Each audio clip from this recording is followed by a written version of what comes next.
Was اور نصیحتیں، لفظ لفظ حکمتیں، ابر علم و آگہی سے برستی بارشیں، شرع کے امور سے، دین کے شعور سے، قلب و ذہن جگمگاتے ہیں سچ کے نور سے۔ خطبہ جمعۃ المبارک۔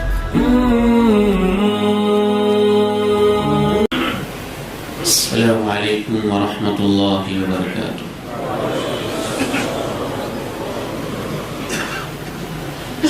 الحمد للہ نحمده ونستعینه ونستغفره ونعوذ باللہ من شرور انفسنا ومن سیئات اعمالنا، اشہد ان لا الہ الا اللہ وحدہ لا شریک له، وأشهد أن محمدا عبده ورسوله صلى الله عليه وعلى آله وصحبه وسلم.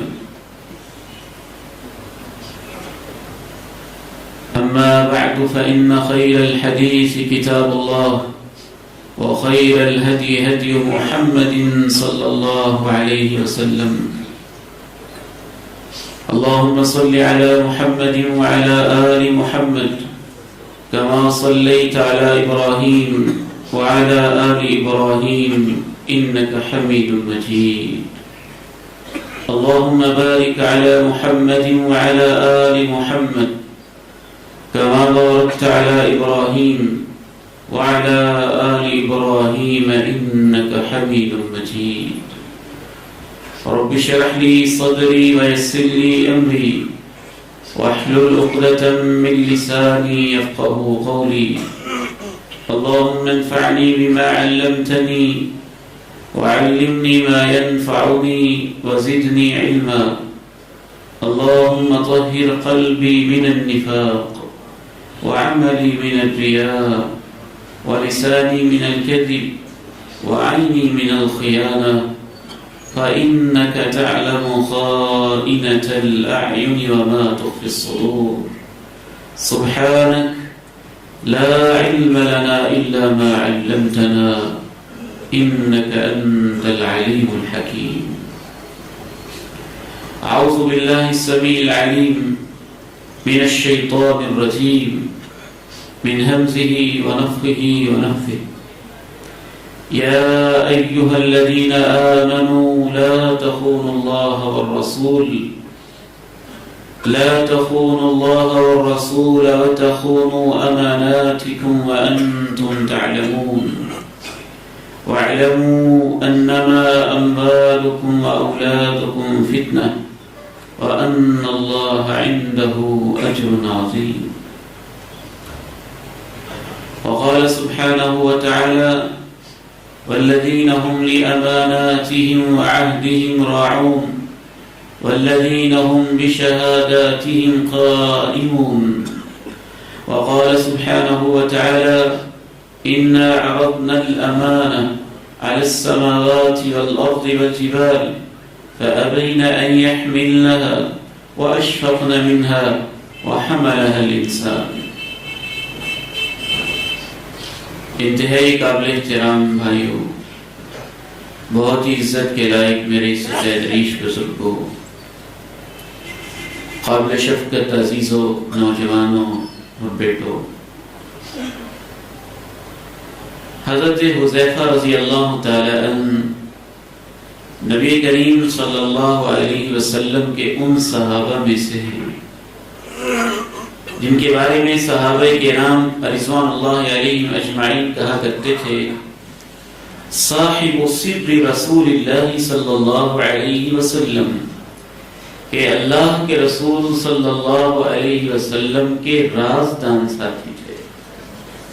وہ راز کی باتیں، وہ تنہائی کی باتیں، وہ خاص باتیں جو بالعموم منافقین کے حوالے سے اللہ کے پیغمبر علیہ السلام نے کسی کو بھی نہیں بتائی تھی، وہ منافقین کے نام اللہ کے پیارے نبی صلی اللہ علیہ وسلم نے اپنے صحابی حضرت حذیفہ کو بتائے ہوئے تھے۔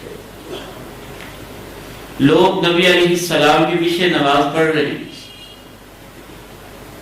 باشرہ ہیں، ساری نشانیاں اسلام کی، تدین کی، التزام کی پوری ہیں، لیکن اس کے باوجود منافقت کا شکار ہیں، تو ان ناموں کی فہرست اللہ کے پیارے پیغمبر نے حضرت حذیفہ رضی اللہ تعالیٰ عنہ کو بتائی تھی، اور اس قدر یہ عظیم صحابی تھے کہ حضرت عمر فاروق رضی اللہ تعالیٰ عنہ جب کسی جنازے کے اندر شامل ہوتے تو پہلے دیکھتے کہ کیا حذیفہ بن یمان اس جنازے میں آئے ہیں کہ نہیں آئے۔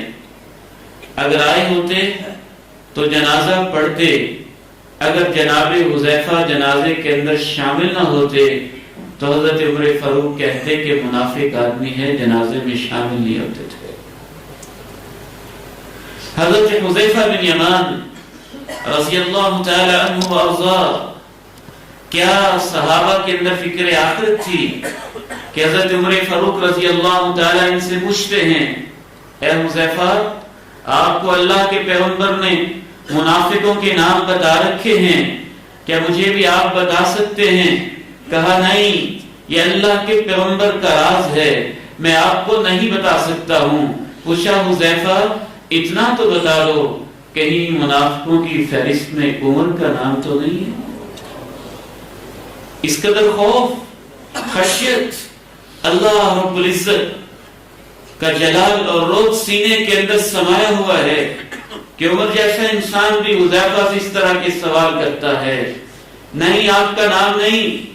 کہا میرے گورنر، عاملین، مشیرین، وزراء اور تحصیلداران جن کو میں نے اسلامی ریاست کی اہم ذمہ داریاں دے رکھی ہیں، مجھے یہ بھی بتا دو کہ ان کے اندر تو کسی منافق کا نام نہیں ہے۔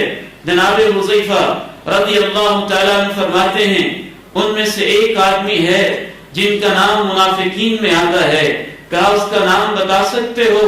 نہیں، یہ اللہ کے نبی علیہ الصلوۃ والسلام کا راز ہے، میں اس کو فاش نہیں کر سکتا ہوں۔ میرے محترم بھائیوں، یہ حضرت حذیفہ رضی اللہ تعالی عنہ کہتے ہیں، کان الناس يسألون رسول اللہ صلی اللہ علیہ وسلم عن الخیر وكنت اسأله عن الشر مخافة ان يدركني۔ صحابہ پوچھتے تھے نماز کے بارے میں، روزے کے بارے میں، حج کے بارے میں، زکوٰۃ کے بارے میں، ایمان کے بارے میں، اعلیٰ اخلاقیات کے بارے میں۔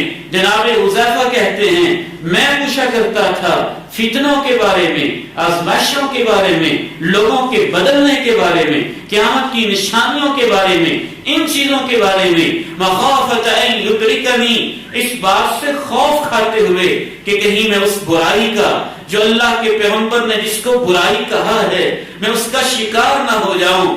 اس لیے مورخین کا اس بات کے اوپر اتفاق ہے کہ فتنوں کے بارے میں سب سے زیادہ علم صحابہ میں سے اگر کسی کو تھا تو حضرت حذیفہ بن یمان رضی اللہ تعالی عنہ کو تھا۔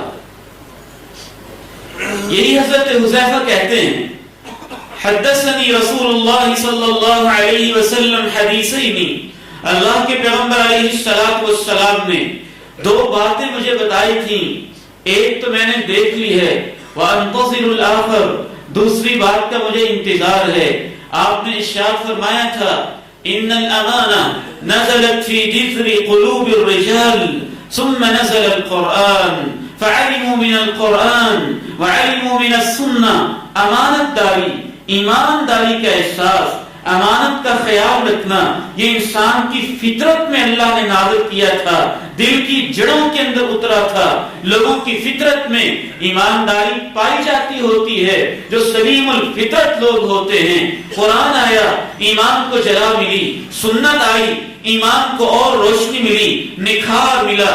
پھر آپ فرماتے ہیں کہ اللہ کے پیغمبر علیہ الصلوۃ والسلام نے حدثنا عن رفع الامانہ، یہ بتایا کہ امانت داری انسانوں کے سینوں سے کیسے اٹھے گی۔ ینام الرجل النوم فتقبض الامانۃ من قلبہ، آدمی سوئے گا، سوتے سوتے ہی اللہ کی طرف سے حالات ایسے ہوں گے، لوگ ایسے بدلیں گے، آزمائشیں ایسی ہوں گی، فتنے ایسے ہوں گے، مال و زر کی پرستش ایسی ہوگی، دولت کی حرص اور ہوس ایسی ہوگی، انسان کے اندر کا ایمان اتنا کمزور ہو چکا ہوگا کہ ایک دفعہ سونے کے بعد جب وہ اٹھے گا تو صبح جب اٹھے گا تو اندر سے ایمانداری کا جنازہ ہی نکل چکا،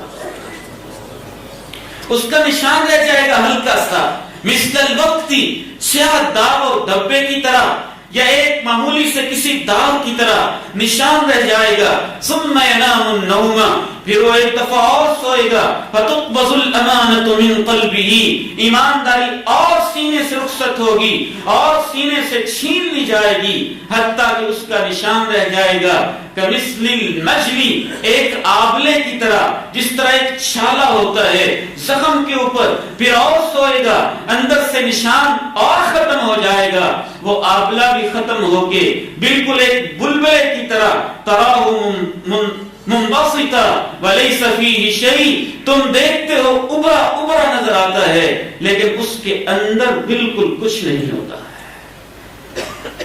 ایمانداری اٹھتی گئی اٹھتی گئی اٹھتی، محسوس ہوا کہ بڑا ایماندار آدمی ہے، داغ سے رہ گیا، ایمانداری اور ختم ہوئی، ایک چھالا بن گیا، ایمانداری اور ختم ہوئی، ایک آبلہ اور بلبلے کی طرح، اندر کچھ نہیں نظر آ رہا ہے، نماز بھی ہے نظر آتا ہے، روزہ بھی ہے نظر آتا ہے، داڑھی بھی ہے نظر آتا ہے، فلاں نیکی بھی ہے نظر آتا ہے، اچھی باتیں بھی ہیں نظر آتا ہے، بہت خوبصورت قسم کی حدیثیں بھی ہیں نظر آتا ہے، بہت خوبصورت وعدے بھی ہیں، سب کچھ ہیں، ایسا ایسا ایمانداری ایسے ختم ہو جائے گی کہ جس طرح آبلہ اوپر سے بھرا بھرا نظر آئے، وہ بلبلا اندر کچھ بھی نہ ہو۔ آمنہ کے لال نے ارشاد فرمایا ایمانداری اٹھتے اٹھتے اٹھتے اتنی اٹھ جائے گی، لوگ بہت ہوں گے اور ان کے اندر ایماندار کوئی بھی نظر نہیں آئے گا، حتیٰ کہ لوگ کہیں گے ان فی بنی فلان رجلا امینا، ان فی بنی فلان رجلا امینا، فلاں محلے میں ایک ایماندار شخص ہے، فلاں علاقے میں، فلاں مارکیٹ میں، اعظم مارکیٹ ساری کی ساری انسانوں سے بھری ہوگی، لوگ سمجھیں گے سارے مسلمان ہیں، لیکن کہا جائے گا نہیں، فلاں دکاندار، فلاں شخص، فلاں محلے میں، فلاں جگہ کے اندر ایک شخص ایماندار ہے، اور آہستہ آہستہ امانت داری کے ایسے نعرے نکلیں گے کہ پھر یہ احساس بھی ختم ہو جائے گا۔ یقال للرجل ما اصرفه ما اعقله ما اجلده وما في قلبي مثقال حبة من خردل من ایمان، پھر آہستہ آہستہ لوگوں کے سٹینڈرڈ ہی چینج ہو جائیں گے، پیرامیٹر ہی بدل جائیں گے، پیمانے ہی تبدیل ہو کے رہ جائیں گے، آہستہ آہستہ ایمانداری اتنی ختم ہو جائے گی، کہا جائے گا کتنا عقل مند ہے، کتنا زیرک ہے، کتنا دانش مند ہے، کتنا پڑھا لکھا ہے، کتنا کوالیفائڈ ہے، کتنا ذہین و فطین ہے، کتنا مضبوط اور توانا ہے۔ کونین کے تاجدار فرماتے ہیں جس شخص کے بارے میں یہ سب کچھ کہا جا رہا ہوگا اس کے سینے میں رائی کے دانے کے برابر بھی ایمان نہیں ہوگا۔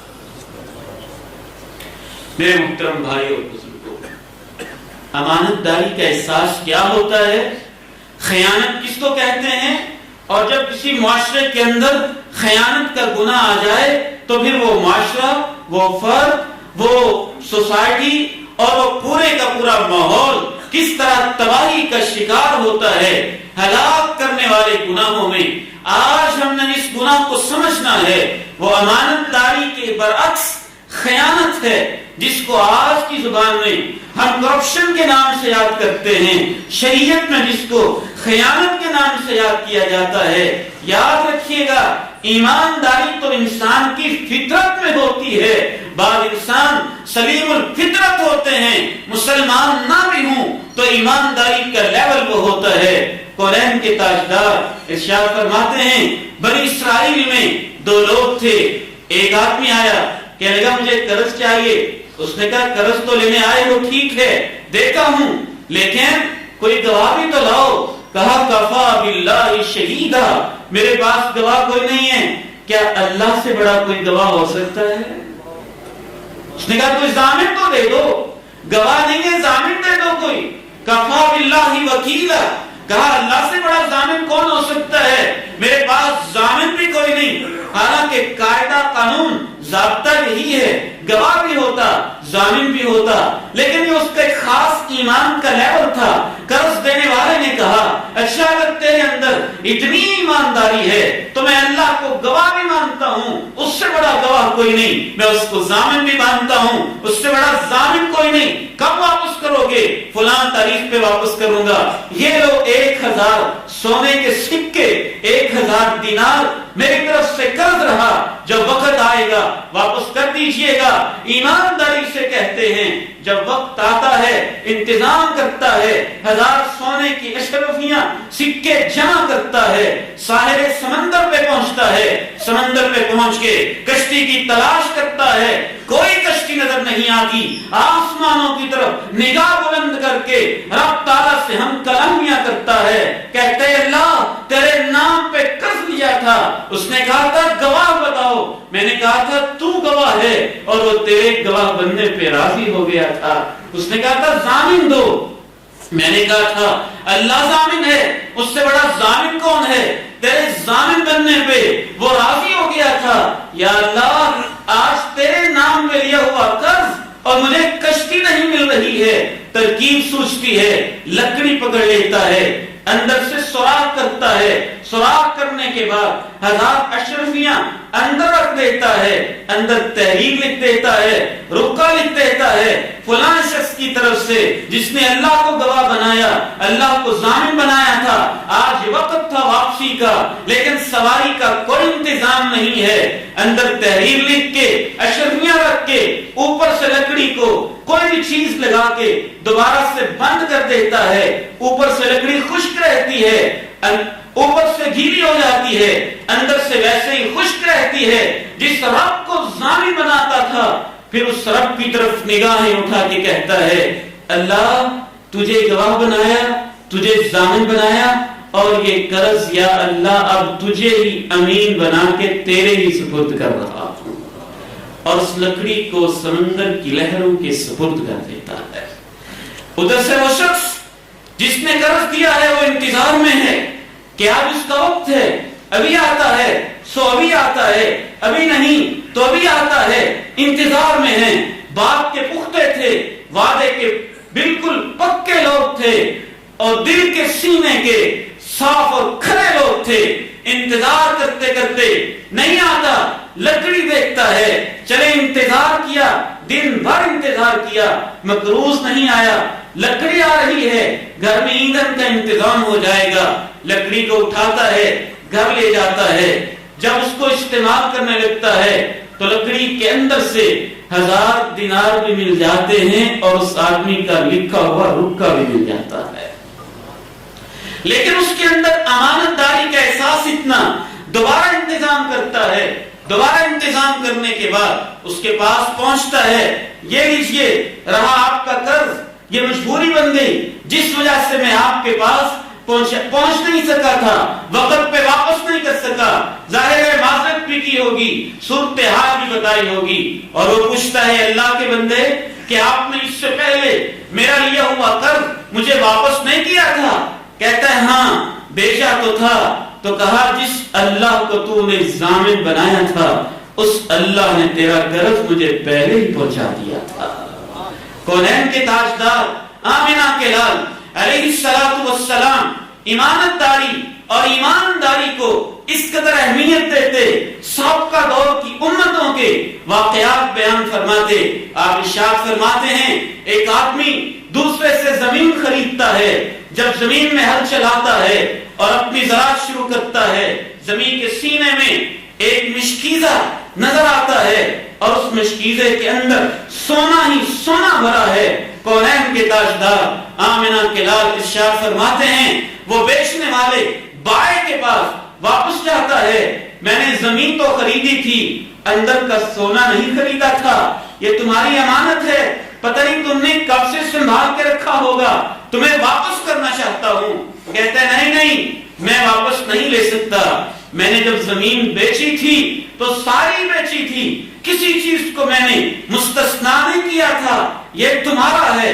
اس کے اوپر بات کھڑی ہو جاتی ہے، وہ کہتے ہیں لے کے رہو گے، وہ کہتے ہیں نہیں تمہارا ہو کے رہ گیا ہے، میں واپس نہیں لے سکتا ہوں۔ تنازع کھڑا ہو جاتا ہے، ایک آدمی کو منصف اور ثالث مقرر کرتے ہیں، میں اس کی عظمت کو بھی سلام پیش کرتا ہوں۔ وہ کیسا انصاف کرتا ہے، کہتا ہے تمہاری اولاد ہے، جی اولاد ہے، بیٹا ہے، بیٹا ہے، تمہارے پاس بیٹی ہے، بیٹی ہے، اچھا میرا یہ فیصلہ ہے تم دونوں آپس میں رشتہ کرو اور جو شادی کے اخراجات ہوں گے وہ سارے اس سونے کے گڑھے سے ادا کر دو، اور جو باقی بچ جائے وہ اللہ کی راہ میں خرچ کر دو اور تقسیم کر دو۔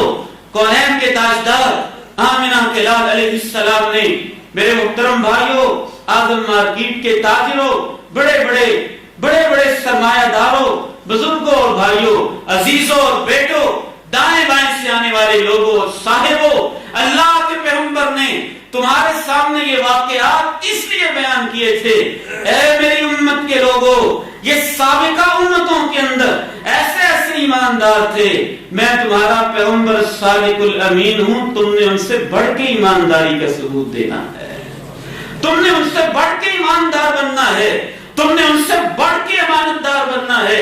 ہمارا جو تعلق ہی اس پیغمبر کے ساتھ ہے جن کو دائرہ نبوت اور تاج نبوت سر پہ سجنے سے پہلے ہی الصادق الامین کے نام سے یاد کیا جاتا تھا۔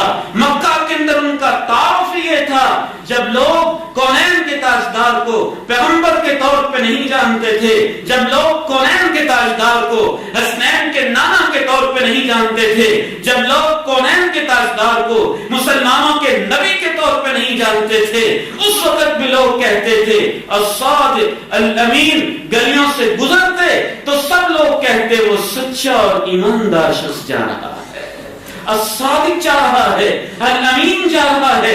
ہمارا تو تعلق اس پیغمبر کے ساتھ ہے جو دشمنوں کی امانتوں کا بھی اتنا احساس اور پاس رکھنے والا ہے، وہ جو آپ کی ایڑیاں لہو لہان کرنے والے، جو آپ کے بلال کو مکہ کی گلیوں میں گھسیٹنے والے، جو خبیب کو سولی کے پھندوں پہ لٹکانے والے، جو آپ پہ مختلف تانے الزام تراشیاں کرنے والے، اور جو مکہ میں آپ کو رہنے نہیں دیتے ہیں، جب مکہ سے رخصت ہوتے ہیں تو بہت بڑی فکر یہ ہے، علی میرے بستر پہ لیٹنا ہے، ان مشرکین کی امانتیں میرے پاس ہیں، جب تک ہر ایک کو واپس نہ مل جائے تم نے مدینہ میں نہیں آنا۔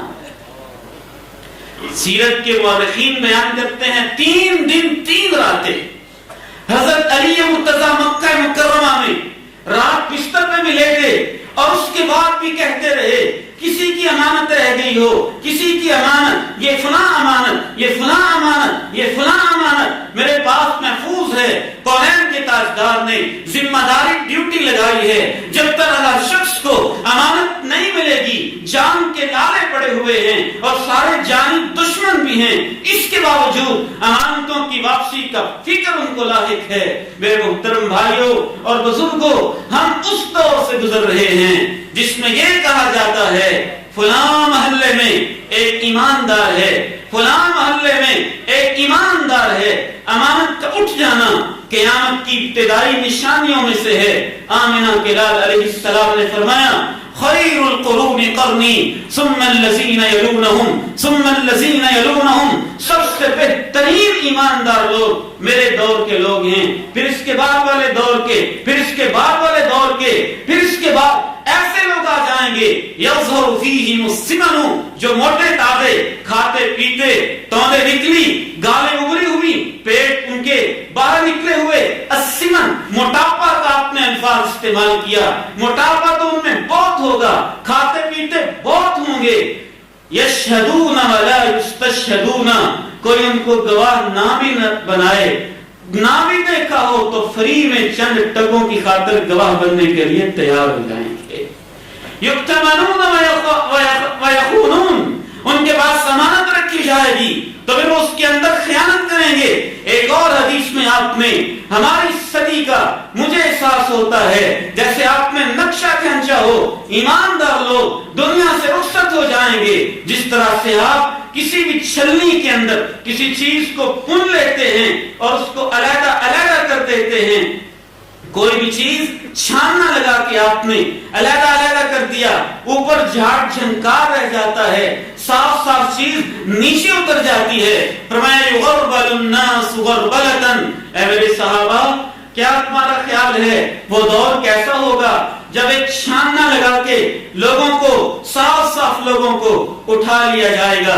وہ تہجد گزار, وہ صف اول کے نمازی, وہ نیک اور صالح لوگ, وہ علماء اور متقی لوگ, وہ ہمارے باپ دادا اور بزرگ, ان کو اٹھا لیا جائے گا.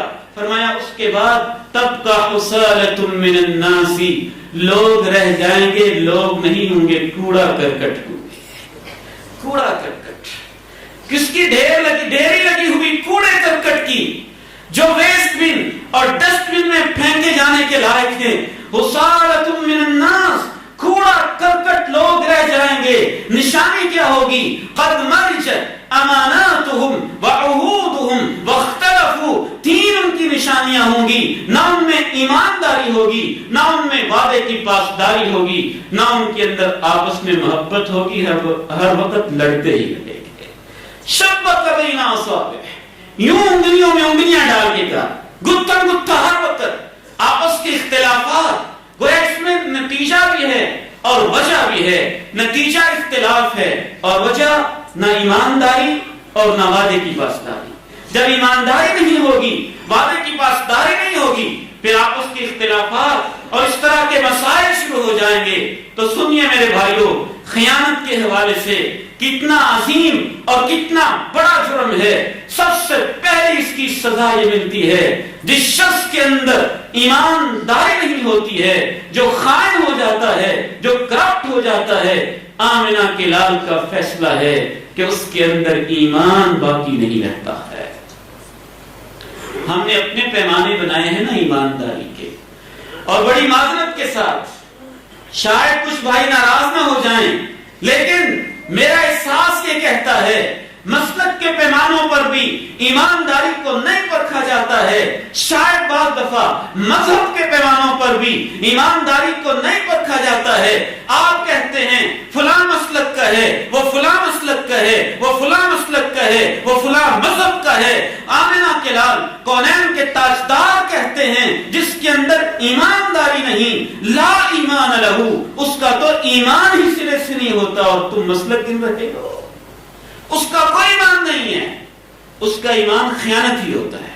خائن اور کرپٹ آدمی, حتیٰ کہ مسلمان بھی ہو, وہ شخص جو سلیم الفطرت مسلمان ہے اور وہ شخص جو کافر ہے لیکن فطرتاً اس کے اندر بھی ایمانداری یا کوئی چیز پائی جاتی ہے, مسلمان اپنے آپ کو مسلمان بھی کہتا رہے, اگر وہ کرپٹ ہے, وعدے کو پورا نہیں کرتا, تو حدیث سن لیجئے.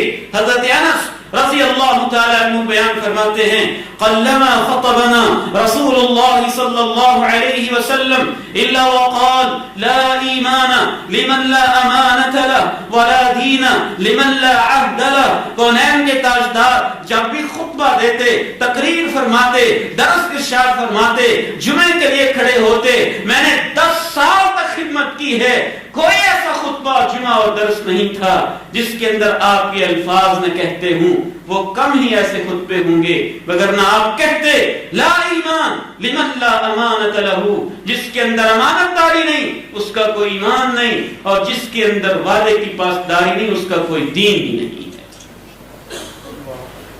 دوسری سزا, جب ایمان امانت داری نہیں تو ایمان نہیں, تو پھر کیا ہوگا؟ اس کی جگہ پہ منافقت آئے گی, منافقت آئے گی.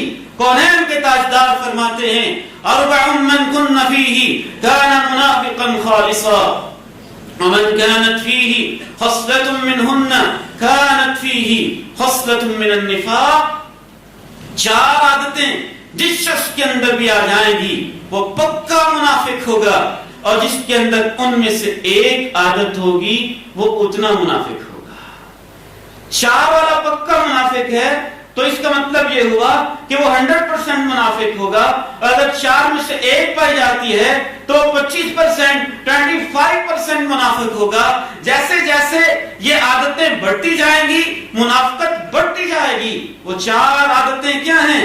اذا حدث کذب، بات بات پہ جھوٹ، وَإِذَا اؤْتُمِنَ خان، امانت میں خیانت، وَإِذَا خَاصَمَ فَجَرَ، جب لڑائی ہو جائے تو گالم گلوچ اور بد زبانی، وَإِذَا عَاهَدَ غَدَرَ، جب وعدہ کرے تو وعدہ شکنی. جس کے اندر یہ 4 عادتیں جمع ہو جائیں وہ 100% منافق ہے. اور جس کے اندر ان میں سے ایک عادت جتنی ہوگی اتنے % اس کے اندر منافقت پائی جا رہی ہے. ایک اور حدیث میں فرمایا وَإِنْ صَامَ وَصَلَّى وَزَعَمَ أَنَّهُ مُسْلِمٌ، اگرچہ وہ روزہ بھی رکھے، اگرچہ وہ نماز بھی پڑھے، اگرچہ وہ دعوے بھی کرے میں بڑا پکا مسلمان، میں بڑا پکا نمازی، میں فلاں، میرا مسلک یہ، میرا عقیدہ یہ، میرا نظریہ یہ، میں اہل توحید اور میں فلاں اور میں فلاں، جو کچھ بھی کہتا رہے، اگر اس کے اندر یہ 4 عادتیں ہیں تو اس کے اندر منافقت اپنے پورے لیول پہ پائی جاتی ہے. کم ہے تو اس کے مطابق پائی جاتی ہے. ایک تیسری سزا خائن انسان کے لیے اللہ رب العزت نے یہ رکھی ہوئی ہے کہ خائن انسان جب اس دنیا سے رخصت ہو جاتا ہے، جس کی خاطر وہ خیانت کرتا رہا، مال کی خاطر، دولت کی خاطر، اولاد کی خاطر، رشتہ داروں کی خاطر، بیوی بچوں کی خاطر، اس لیے تو اللہ نے کہا لا تخونوا اللہ ورسولہ وتخونوا اماناتکم، نہ اللہ کی خیانت کرو، نہ اللہ کے رسول کی کرو، نہ آپس کی امانتوں کی خیانت کرو. وانتم تعلمون، تم جانتے بھی ہو خیانت کتنا بڑا جرم ہے. واعلموا انما اموالکم واولادکم فتنہ وان اللہ عنده اجر عظیم، اور اس بات پہ یقین کر لو کہ جس مال اور اولاد کی خاطر تم خیانت کرتے ہو یہ تو اللہ نے تمہیں امتحان اور آزمائش کے لیے دی ہوئی ہے. وَأَنَّ اللَّهَ عِنْدَهُ أَجْرٌ عَظِيمٌ. تیسری سزا اس کو ملتی ہے کہ جب کل قیامت کا دن ہوگا، اللہ رب العزت کی عدالت قائم ہوگی، اور اللہ کی عدالت میں اللہ تعالیٰ حساب لینے کے لیے جیسے اس کا جلال ہوگا، جیسے اس کا جبروت ہوگا، جیسے اس کی عظمت ہوگی، جیسے اس کی شان ہوگی، میدان محشر میں تشریف لائیں گے. آمنہ کے لال ارشاد فرماتے ہیں یقول اللہ سبحانہ وتعالی، اللہ کہتے ہیں ثلاثۃ انا خصمهم، 3 لوگ وہ ہوں گے جن کے خلاف میں خود مدعی بن کے آ جاؤں گا، میں خود ان کے مخالف ہوں گا، میں ان کے خلاف مدعی بنوں گا. رجل استاجر اجیرا، وہ شخص جس نے ایک مزدور رکھا، اس سے کام پورا لیا اور پھر اس کو مزدوری دیے بغیر اپنی جگہ سے بھگا دیا. اور وہ شخص عہد بی ثم غدر، جس نے میرے نام پہ وعدے کیے، میرے حوالے دے کے دیکھو میں اللہ کو ماننے والا ہوں، میں اللہ کے پیغمبر کا ماننے والا ہوں، میں مسلمان ہوں، میں نمازی ہوں، میں فلاں ہوں، میں فلاں ہوں، میرے نام پہ وعدے کرنے کے بعد جس نے وعدے توڑ دیے، کل قیامت کے دن اس کے خلاف مدعی بن کے میں خود آ جاؤں گا. اور میرے محترم بھائیو، جس کے خلاف اللہ خود اپنی عدالت میں دعویٰ دائر کر رہے ہوں گے، اس سے کون بچائے گا؟ کون اس کی حفاظت کرے گا؟ چوتھی سزا خائن آدمی کو، خیانت کرنے والے کو کل قیامت کے دن یہ دی جائے گی. کونین کے تاجدار آمنہ کے لال علیہ السلام ارشاد فرماتے ہیں من استرعاه الله رعية ثم لم يحطها بنصيحة لم يرد رائحة الجنة او كما قال عليه الصلاة والسلام. جس کو بھی اللہ نے ذمہ داری دی اور اس نے اپنی رعایا کی، ذمہ داری پوری طرح ادا نہ کی. اور یاد رکھیے گا اولاد بھی ہمارے پاس امانت ہماری رعایا ہے، ملازم ہمارے پاس ہماری رعایا ہے، خطیب اور امام کے لیے اس کے مقتدی اس کی رعایا ہے، اس کا فرض ہے ان کو دین کے واضح صحیح اور دو ٹوک مسائل بتائے. حکمران کے لیے اس کی سارے کے سارے عوام اور پبلک اس کی رعایا ہیں.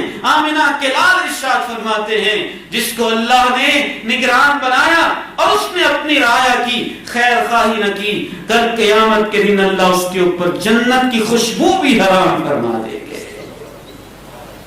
100 سال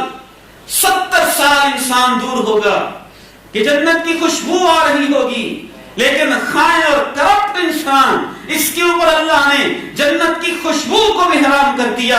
5ویں سزا اس کو یہ ملے گی۔ حساب کتاب ہو چکا ہے، اب انسان جنت کی طرف جا رہے ہیں۔ جنت کو جو راستہ جاتا ہے وہ پل صراط کے اوپر سے ہو کے گزرتا ہے۔ صحیح مسلم کے اندر کونین کے تاجدار ارشاد فرماتے ہیں، ترسل الامانہ والرحم علی جنبتي الصراط، وہ پل صراط جو جہنم کے اوپر اللہ نے بنائی ہے، جو ہمارے بالوں سے باریک تر ہے، تلوار کی دھار سے تیز تر ہے، اس تلوار کی دھار والی، بال کی باریک پن والی جو اللہ رب العزت نے پل صراط بنائی ہے، اس کے اوپر لوگوں کو پکڑنے کے لیے سب سے سخت اگر کوئی چیز دائیں اور بائیں کھڑی کی جائے گی تو وہ صلہ رحمی اور امانت داری ہوگی۔ ایسے جیسے ڈیٹیکٹر ہوتا ہے اور وہ بتاتا ہے، ڈیٹیکٹ کرتا ہے اس کے اندر یہ چیز ہے، اس کے پاس اوزار ہے، اس کے پاس لوہا ہے، جہنم کے شعلوں کے اوپر اللہ رب العزت نے پل صراط کو بنایا، اس کے اوپر آنکڑے لگائے، اس کے اوپر کنڈیاں لگائیں، اس کے اوپر کانٹے لگائے جو ڈیٹیکٹ کریں گے کہ جنت کی طرف جانے والے میں کون کون سا جرم پایا جاتا ہے۔ کسی کو پاؤں سے گھسیٹا، کسی کو بازوؤں سے پکڑا، کسی کو خراشیاں آئیں، کوئی جہنم کے اندر گرتا ہی چلا گیا، اور اس پل صراط کے دائیں اور بائیں سب سے سخت چیز جو پکڑنے والی ہوگی، ایک صلہ رحمی میں کوتاہی اور ایک امانت کے اندر خیانت ہوگی۔ آگے بڑھیے، اللہ کے پیغمبر علیہ الصلوۃ والسلام ایک چھٹی سزا ایسے مجرم کے لیے یہ بیان کرتے ہیں۔ کونین کے تاجدار کا ایک خادم ہے، نوکر ہے، خدمت کرنے والا ہے۔ ہم تو یہ سمجھتے ہیں نا، میں نے اتنے سال خدمت بھی کی ہے، تھوڑے بہت پیسے آگے پیچھے کر لیے تو کیا فرق پڑ جائے گا، میں نے اس مسجد کی، اس ادارے کی، اس دکان کی، اس فرم کی، اس مل کی، اس فیکٹری کی، اس مالک کی، اس کوٹھی کے بڑے صاحب کی، اتنی میں نے خدمتیں کی ہیں، 20-25 سال، تھوڑا بہت میں نے آگے پیچھے کر بھی لیا تو کیا فرق پڑتا ہے۔ کونین کے تاجدار کا خادم ہے، آمنہ کے لال کی خدمت کرنے والا ہے، میدان جہاد سجا ہوا ہے، نیا نیا غلام آپ کو تحفے کے اندر دیا گیا ہے، اور آپ کی سواری کے اوپر سے کچاوا نیچے اتار رہا ہے۔ اسی اثناء میں دشمن تیر لگاتا ہے، اس صحابی کو، اس شخص کو، خادم کو یہاں پہ تیر لگتا ہے۔ کونین کے تاجدار آمنہ کے لال ہی جانتے ہیں کہ اندر سے وہ کیسا انسان تھا۔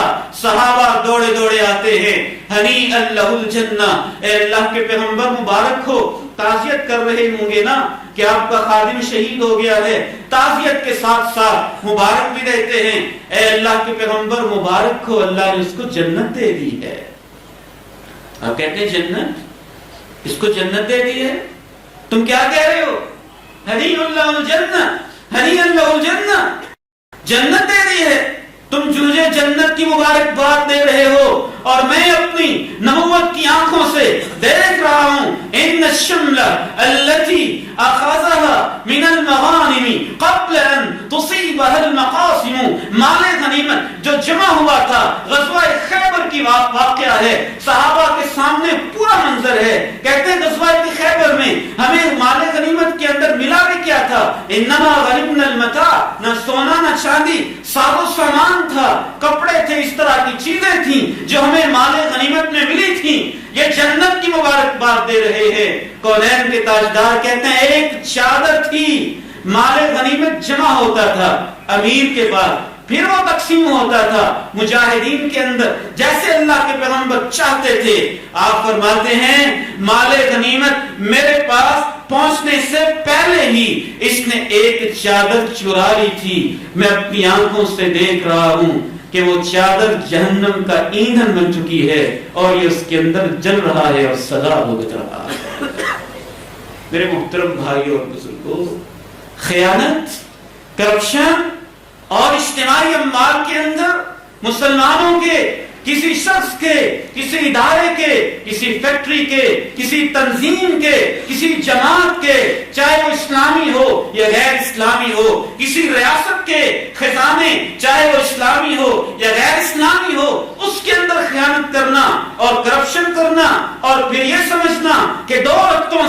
سب کچھ معاف ہو جائے گا. ان کو سوچنا چاہیے یہ تو اللہ کے پیغمبر کا خادم ہے, میدان جہاد کے اندر ہے, اور غزوہ خیبر کا موقع ہے. کونین کے تاجدار آمنہ کے لال علیہ السلام پھر بھی اس کے بارے میں یہ فیصلہ کرتے ہیں. وہ ابن اللتبیہ تھا, ایک عامل تحصیلدار اللہ کے پیغمبر نے مقرر کیا.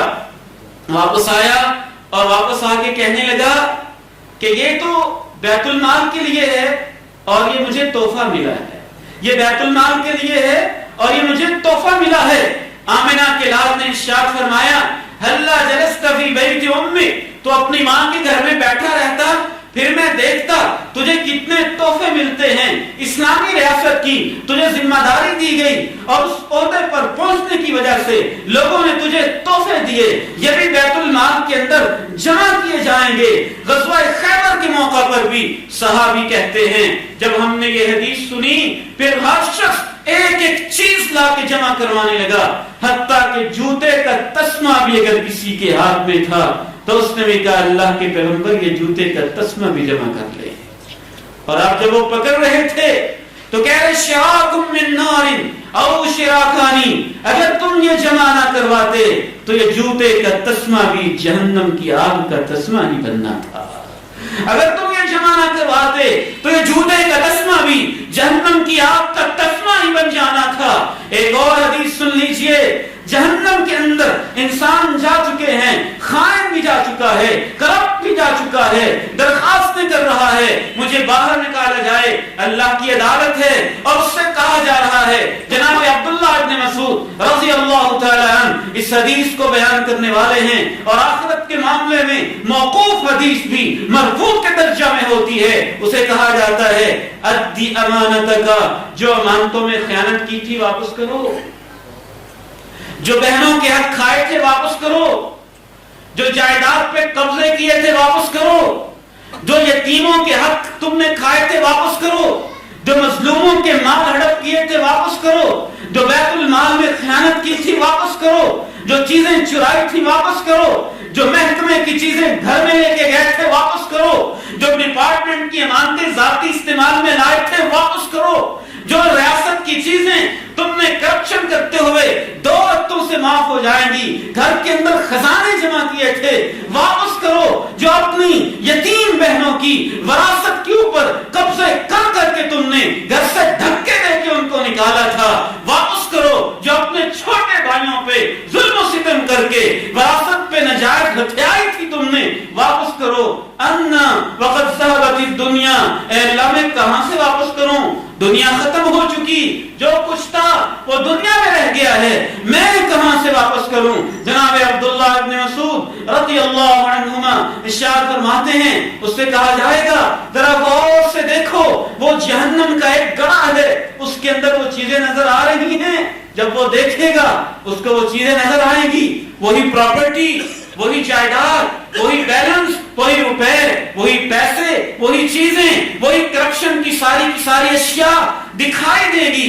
کہا جائے گا جاؤ لاؤ اپنے کندھوں پہ اٹھاؤ واپس کرو, شاید تمہاری جان چھوٹ جائے. جائے گا, اندر پہنچے گا, نیچے تک جائے گا, فی قعر جہنم, جہنم کی تہ کے اندر, گڑھے کے اندر اتر کے چیزیں اٹھا کے اپنے کندھے پہ رکھے گا, ادھر سے رکھے گا, ادھر سے وہ چیزیں بھی نیچے گرے گی. فرماتے ہیں ہمیشہ ہمیشہ کے لیے ان کے پیچھے وہ بھی جہنم میں گرتا ہی چلا جائے گا.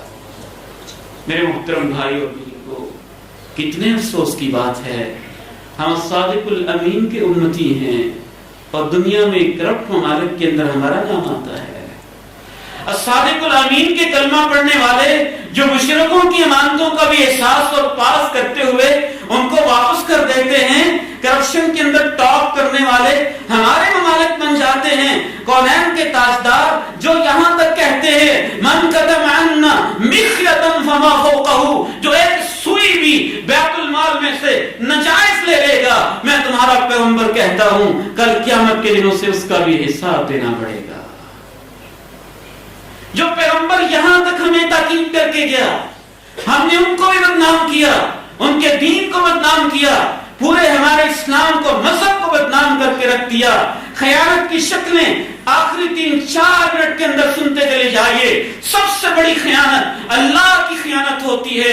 اللہ نے وجود دیا, اللہ نے آنکھیں دی, اللہ نے پیشانی دی, اللہ نے سر دیا, اللہ نے سب کچھ دیا, اور یہ پیشانی غیر اللہ کے سامنے جھکے تو اللہ کی خیانت ہوتی ہے. یا یہ پیشانی نہ غیر اللہ کے سامنے جھکے اور نہ اللہ کو سجدہ کرے, بے نماز بن جانا, یہ خیانت ہے اللہ رب العزت کی. خیانت کی دوسری قسم کونین کے تاجدار آمنہ کے لال کی خیانت ہے. اپنی طرف سے حدیثیں گھڑنا, اپنی طرف سے باتیں گھڑنا اور ان کو اللہ کے پیغمبر کی طرف منسوب کر دینا, اپنی طرف سے مسئلے بتانا اور ان کو قرآن و سنت کی طرف منسوب کر دینا. یہ بھی خیانت کی بدترین قسم ہے. خیانت کی ایک اور بدترین قسم, ہمارا یہ وجود, ہماری یہ آنکھیں, ہمارے ہاتھ, ہمارے پاؤں, ہماری سوچ, ہماری آنکھیں, یہ اللہ کی امانت ہیں. جب ان کو ہم غلط استعمال کر رہے ہوتے ہیں تو یہ اللہ کے وجود کے اندر ایک خیانت کی ہوتی ہے. آمنہ کے لال مکہ فتح ہوا, فرمایا سب کو معاف کر دیا جائے. 4 مجرم ایسے ہیں اگر وہ کعبے کے پردے کے ساتھ بھی لٹکے ہوئے ہوں, اتنے بڑے مجرم ہیں کہ ان کو معاف نہیں کیا جائے گا. ان میں سے ایک شخص بڑا ظالم جناب عثمان غنی سے کہتا ہے مجھے مار دیا جائے گا, آپ مجھے پناہ دے کے اللہ کے پیغمبر کے پاس لے جائیں. پناہ دیتے ہیں, آمنہ کے لال کے پاس لے جاتے ہیں, سامنے کھڑے ہوئے ہیں, کہتے ہیں مجھے بھی معاف کر دیں, میں اسلام لانا چاہتا ہوں. آپ اپنی نگاہوں کو اوپر نہیں اٹھاتے ہیں, مجرم اتنا بڑا ہے, جرم اتنے بڑے کیے ہیں. آہستہ آہستہ جب وہ اصرار کرتا رہتا ہے, آپ علیہ السلام اپنے صحابہ کی طرف اشارہ کر کے کہتے ہیں, واضح کہتے ہیں آپ میں سے کوئی بھی نہیں تھا جو یہ سمجھ جائے کہ اس نے کتنے مظلوموں پہ ظلم کیے تھے اور آج اس سے بدلہ لینا چاہتا تھا. صحابہ نے کہا اے اللہ کے پیغمبر, آپ اپنی آنکھ سے بھی اشارہ کر دیتے تو ہم اس کی گردن اڑا دیتے, آپ نے اشارہ ہی نہیں کیا. فرمایا ما ينبغي لنبي ان تكون له خائنة الاعين, کسی دشمن کو اس انداز میں جب وہ سامنے معافی مانگ رہا ہو آنکھ سے اشارہ کر کے مروا دینا, یہ آنکھ کی خیانت ہوتی ہے. اور میں امین بن کے آیا ہوں, میں اپنی آنکھ سے خیانت نہیں کر سکتا تھا. یعلم خائنۃ الاعین وما تخفی الصدور, رب تعالی نے کہا وہ آنکھوں کی خیانت جانتا ہے, وہ سینوں کے رازوں کو جانتا ہے. یہ آنکھیں جس گھر کے اندر کام کرنے والا ہے اسی گھر کی عزت کو تاک تاک کے گھوٹ گھوٹ کے دیکھتا رہتا ہے تو اس کی آنکھیں کرپٹ ہو گئی ہیں. یہ جس گھر کے اندر کام کرتا ہے اسی گھر کے اندر اپنے ہاتھوں کو غلط استعمال کرتا ہے تو اس کے ہاتھ کرپٹ ہو گئے ہیں. اللہ کا دیا ہوا وجود اور اللہ کے سامنے سجدہ کرنے کے لیے تیار نہیں, یہ سب سے کرپٹ انسان ہے. کل قیامت کے دن اللہ اسے قارون کے ساتھ کھڑا کرے گا. خیانت کی بدترین قسم, مشورے کے اندر خیانت. آپ سے تو مشورہ لیتا ہے اور بجائے اس کے آپ اس کو مشورہ دیں, اس کے راز کی بات کو ادھر ادھر گھماتے پھرتے ہیں. کونین کے تاجدار فرماتے ہیں اذا حدث الرجل بالحدیث فهي امانہ فالتفت یمینا وشمالا, جب آدمی بات کرے, بات کرتے ہوئے کبھی ادھر دیکھے کبھی ادھر دیکھے, کوئی سن تو نہیں رہا. کونین کے تاجدار فرماتے ہیں اس کے جھانکنے سے اس کی بات امانت ہو جاتی ہے. پھر اس کو اگر آدمی فاش کرتے خیانت ہو جاتی ہے.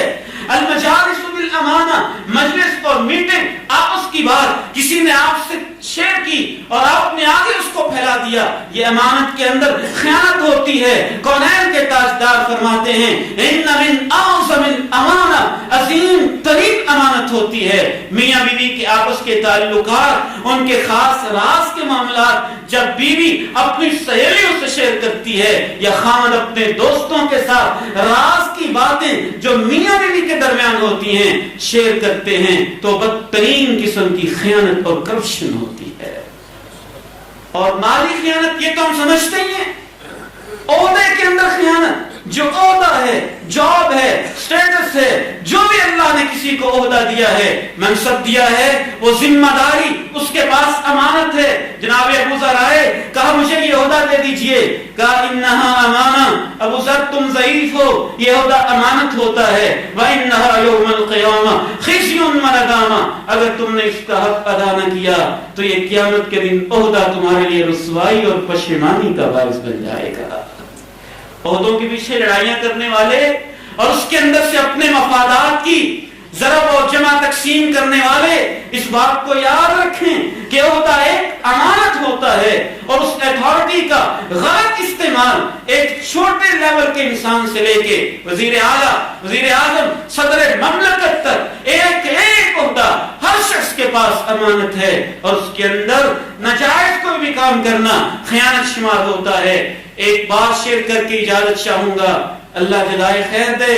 کیسے کیسے امانت دار آج کے دور کے اندر بھی لوگ پائے جاتے ہیں. وہ ہمارے شیخ محترم جن کا آپ نے درس بھی سنا ہوگا، ڈاکٹر فضل الہی حافظہ اللہ تعالی، ریاض یونیورسٹی میں 25 سال پڑھایا، 25 سال ملازمت کی ہے اور 25 سال کے اندر صرف 2 دفعہ چھٹی کی ہے. 25 سالوں میں عہدے کو امانت سمجھنے والے لوگ ایسے ہوتے ہیں، حالانکہ یہ ان کی استقامت ہے.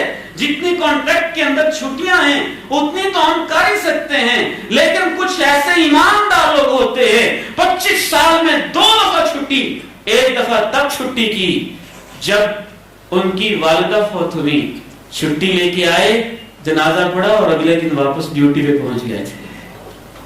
اور ایک دن تب جب ان کے بھائی حضرت علامہ اسماعیل علی ظہیر شہید رحمہ اللہ مدینہ منورہ میں ان کا جنازہ تھا. رخصت لی، جنازے میں شامل ہوئے اور اگلے دن ڈیوٹی پہ پہنچ گئے تھے. اللہ تعالیٰ سے دعا ہے ہمیں ایمانداری والی زندگی نصیب فرمائے، ایمان والی موت نصیب فرمائے. وآخر دعوانا ان الحمد للہ.